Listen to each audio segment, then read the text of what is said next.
Hey guys, Michael from COPPERVSGLASS, and this video has been a long time coming and it is my setup for 2017.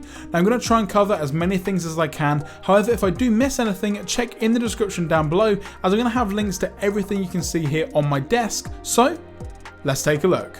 Now with doing YouTube videos, I always try and set the scene, and you can't go wrong with some fake plants, candles, lights in a jar, and also a light bulb in concrete to set the scene and also get some really nice bokeh for those background effects. The microphone that I'm currently using is the Blue Spark, and I would say that for the price that you pay for this microphone, it's definitely one of the better sounding mics out there, and if you've got the right sound environment, which this office is a little bit echoey from time to time, you can get some really awesome sounds out of it. Now it's not as easy to use as the Blue Yeti microphone as it does use XLR for the input, however I'm using the Focusrite Scarlett 202 to get the sound from the microphone all the way over to my Mac. On top of that, you can also see then that I've got a Sony PlayStation TV.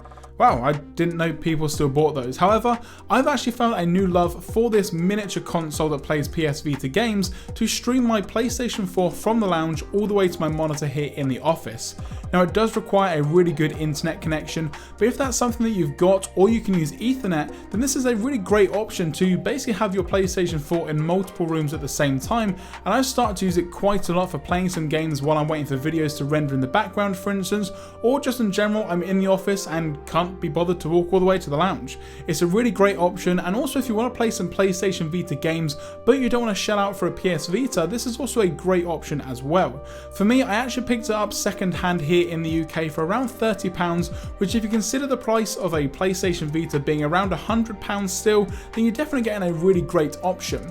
Now yes, it's not as portable as a Vita, but if you do want to play some awesome games on a large screen, then this is definitely one of the better options out there.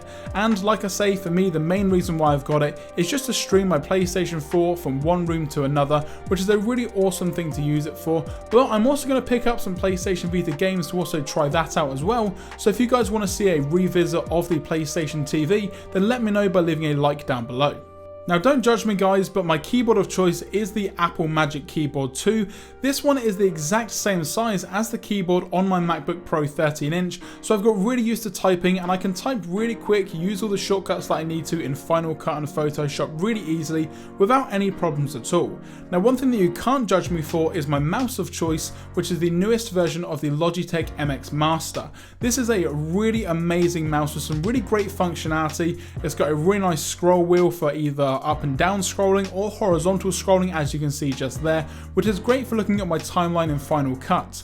Now it's also got some really awesome options for up to 3 programmable functions, so if you do want to change it for a PC, a Mac, or just in general get some different shortcuts, then you've got a really awesome mouse here which has some really great functionality.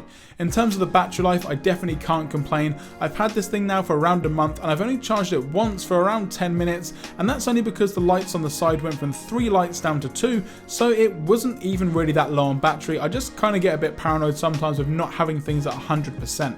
But in terms of this mouse, you definitely can't go wrong, and it's one of the better options out there for a content creator and even a gaming mouse, because it can be used for games as well with the multiple shortcut buttons as well, so I definitely recommend this mouse if you're in the market. Now I've also got a really awesome Orky USB hub which has the dongle for my mouse, a USB connection for my wireless charger that's on my desk for my Galaxy S7, and this is also where the Focusrite plugs in as well. Now all of that is plugged into my Mac, which is a 13-inch MacBook Pro, which is on this really nice arc stand that I managed to pick up from Amazon for not really that much, and as I mentioned, everything that I've talked about will be linked in the description down below. To the right hand side of my desk then, again you've got some fake plants, an Amazon character, an Android character, and also Rick Grimes from The Walking Dead, which is a really awesome statue that I was able to find that really conveys The Walking Dead in my opinion. Now in terms of in the drawers, they are really heavily organised, and if you know me at all, this drawer pleases me a lot. Everything's in its place and where it should be, so it's really easy to find stuff. Now in terms of the monitor, it's not necessarily anything special. It's a BenQ G2420HDB, but it does the job. It's an awesome 1080p wide monitor, and it's really awesome for filming videos and editing all my videos and things that I need to, and just in general watching videos on YouTube, movies, and also just in general anything that I need to do. And it hooks up really easily to my MacBook Pro just behind there. And I've got a really nice arm stand as well for the actual monitor itself. I can't remember the name of it just yet. It was actually bought for me for Christmas by my brother Barry, and what I will do, I'll have it linked in the description down below. And that is going to do it, guys, for this video. I hope you enjoyed the content here for my new desk setup for 2017. And if you've got any questions about anything on the desk whatsoever, or any recommendations for some new gear that I should get, then let me know in the comment section down below or on Twitter at COPPERVSGLASS. Thanks very much for watching, guys. Here's to 2017 with some more awesome content from COPPERVSGLASS. I'm Michael, and I will catch you guys in the next video.